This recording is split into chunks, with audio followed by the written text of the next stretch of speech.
Umaasa ang ilang opisyal ng Bureau of Corrections na maipatutupad na ang modernisasyon sa New Bilibid Prison.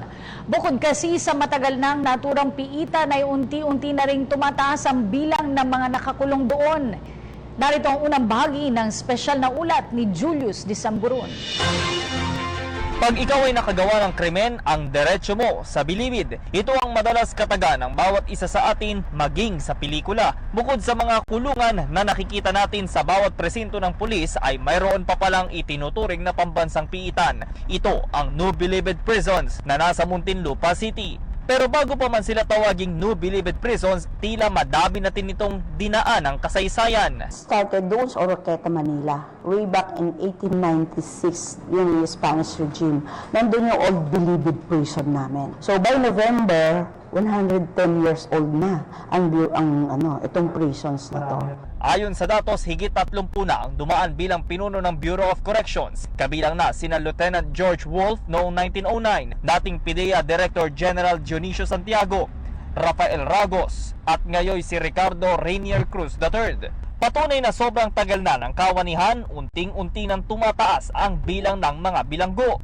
At sa daang taon na ng bilangguang ito, para kay External Affairs Division Chief Dr. Cynthia Andrada, tila napapanahon na daw ngayon ang implementasyon ng modernisasyon ng bilangguan. Modernisasyon sa aspeto ng pagdaragdag ng mga tauhan at pagpapataas ng mga sweldo nito, bukod pa sa mga pagdaragdag ng pasilidad at kagamitan. Ito din ang siyang nakasaad sa Section 2 ng Republic Act 10575 o ang Bureau of Corrections Act of 2013. Hopefully, with the administration of President Duterte, is makahingi kami ng tulong na ma-implement yung RA 10575 namin. Ang population namin is around 43,000. And yet, ang prison guard lang namin nasa 2,000 plus lang. Ang facilities namin the same.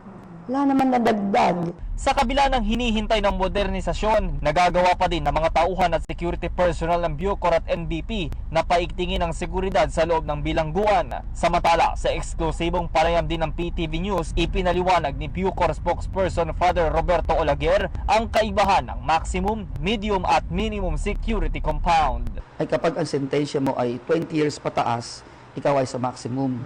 May mga pending cases, so dito sa maximum. 20 years and below sa medium. At yung mga 2 years to go para lumaya at matagal na rin nag-serve, yun ang nasa minimum. Naging kilala ngayong taon ang NBP at Bucor dahil sa sunod-sunod nilang pagsasagawa ng Oplan Galugad.